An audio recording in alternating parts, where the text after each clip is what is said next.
K foodie YouTube ಚಾನಲ್ಗೆ ಸ್ವಾಗತ ಎಲ್ಲರಿಗೂ. ನಾನಿವತ್ತು ಏನು ಮಾಡ್ತಿದ್ದೀನಿ ಅಂತಂದರೆ,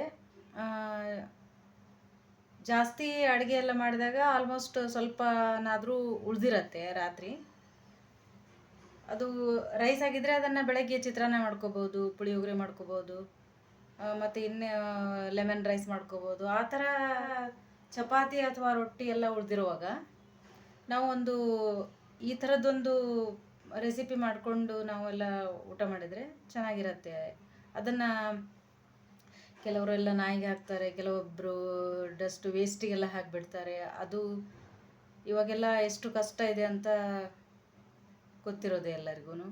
ಹಾಗಾಗಿ ಈ ಒಂದು ರಾತ್ರಿ ಜಾಸ್ತಿ ಚಪಾತಿ ಮಾಡಿದ್ದೆ ನಾನು, ಹಾಗಾಗಿ ಇದು ಜಾಸ್ತಿ ಉಳಿದಿದೆ ಚಪಾತಿ. ಅದಕ್ಕೆ ಬೆಳಗ್ಗೆ ಈ ಥರ ಒಂದು ರೆಸಿಪಿ ಮಾಡಿ ಎಲ್ಲರೂ ತಿಂದರೆ, ಬಿಸಾಡ್ದೇ ತಿಂದರೆ ಒಳ್ಳೆಯದು ಅಂತ. ಚೆನ್ನಾಗೂ ಇರುತ್ತೆ ಮತ್ತು ಫ್ರೆಶ್ ಆಗೂ ಇರುತ್ತೆ. ನೋಡಿ, ಇದು ಚಪಾತಿ ಇದೆಯಲ್ಲ, ಇದನ್ನೆಲ್ಲ ಒಂದು ಸಣ್ಣ ಸಣ್ಣದಾಗಿ ಕಟ್ ಮಾಡ್ಕೊಂಡು ಬಿಡೋಣ ಫಸ್ಟ್ಗೆ.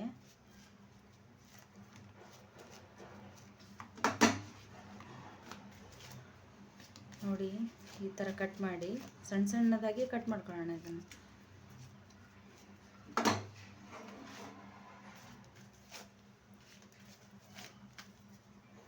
ತಿನ್ನುವ ಹಕ್ಕು ನಮಗಿದೆ, ಬಿಸಾಡೋ ಹಕ್ಕು ನಮಗಿಲ್ಲ ಅಲ್ವಾ?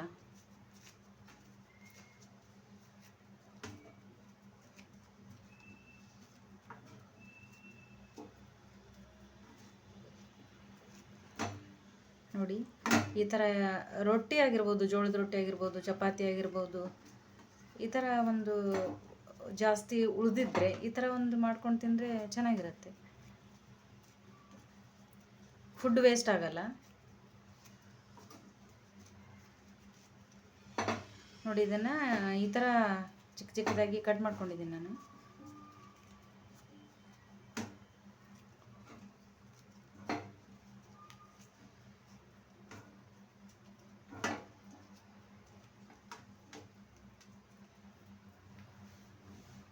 ನೋಡಿ, ಇಲ್ಲಿ ಈ ಥರ ಕಟ್ ಮಾಡ್ಕೊಂಡಿದ್ದೀನಿ ಚಿಕ್ಕ ಚಿಕ್ಕದಾಗಿ.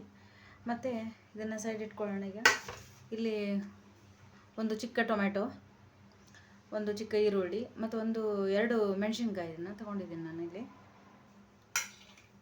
ಈಗ ಕಡಾಯಿ ಇಟ್ಕೊಂಡು ಎಣ್ಣೆ ಹಾಕಿದ್ದೀನಿ.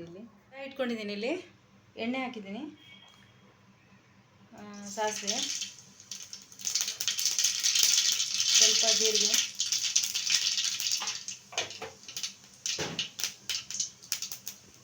ಸ್ವಲ್ಪ ಕರಿಬೇವು,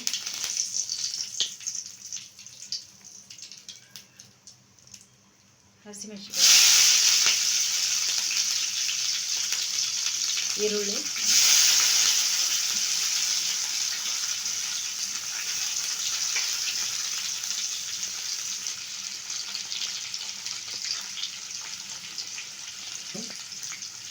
ಇದನ್ನ ಸ್ವಲ್ಪ ಬಡಿಸ್ಕೊಳ್ಬೇಕು.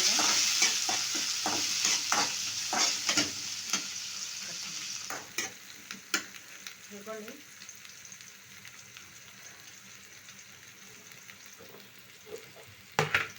ಸ್ವಲ್ಪ ಇಲ್ಲಿ ಅರಿಶಿನ ಹಾಕ್ತೀನಿ ನಾನು.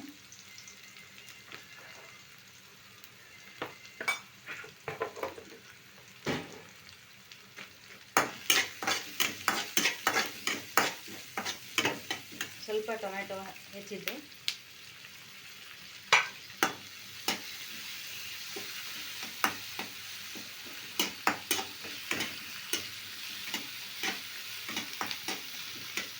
ಸ್ವಲ್ಪ ಬೇಯಲಿದು.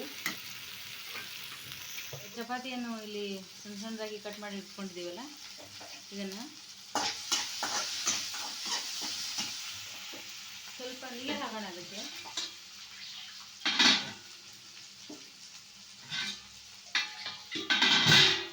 ಈ ಥರ ನೀರು ಹಾಕಿ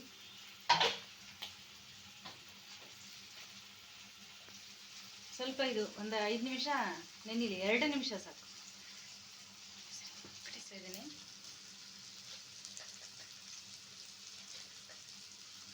ಅದು 4 ಚಪಾತಿ ಇರೋದ್ರಿಂದ ಇಲ್ಲಿ 1 ಸ್ಪೂನಷ್ಟು ಉಪ್ಪು ಸಾಕು, ಜಾಸ್ತಿ ಬೇಡ, ಮತ್ತು ಉಪ್ಪು ಜಾಸ್ತಿ ಹಾಕ್ತೀವಿ.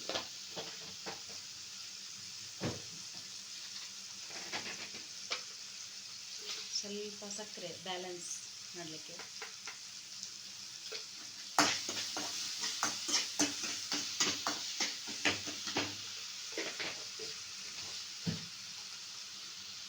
ಈಗ ಇದು ಚಪಾತಿ ಇದೆಯಲ್ಲ, ಇದನ್ನೆಲ್ಲ ಹಿಂಡ್ಕೊಂಡು ಬಿಡೋಣ. ಈ ಥರ ಫುಲ್ ನೀರೆಲ್ಲ ಹೋಗೋ ಹಾಗೆ ಡ್ರೈ ಮಾಡಿ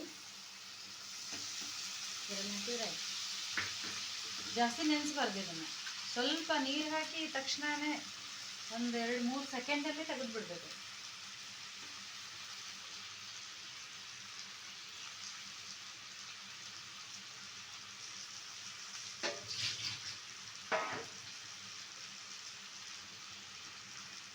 ನೋಡ್ತಾ ಇದ್ದೀರಲ್ಲ, ಇಲ್ಲಿ ಈ ಥರ ಮಿಕ್ಸ್ ಮಾಡೋಣ. ಈಗ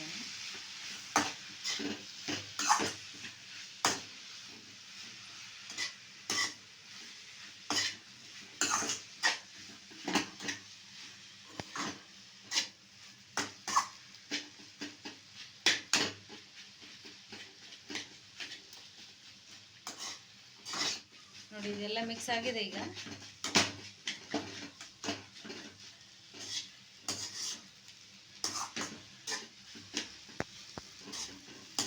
ನೋಡಿ, ಉಪ್ಪಿಟ್ಟಿಗಿಂತನೂ ಚೆನ್ನಾಗಿರುತ್ತೆ ಇದೆ ತಿನ್ನಲಿಕ್ಕೆ.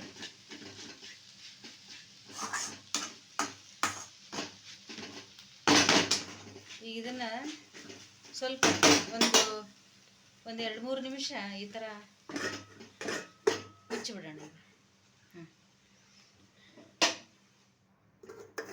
ನೋಡಿ, ಇದೆಲ್ಲ ಆಗಿದೆ. ಇದು ನೋಡಿ ಎಷ್ಟು ಚೆನ್ನಾಗಿ ಬಂದಿದೆ ಅಂತ. ಇಲ್ಲಿ ಸ್ವಲ್ಪ ಇದಕ್ಕೆ ಕೊತ್ತಂಬರಿ ಸೊಪ್ಪು ಹಾಕಿದರೆ ಆಯಿತು ಅಷ್ಟೆ.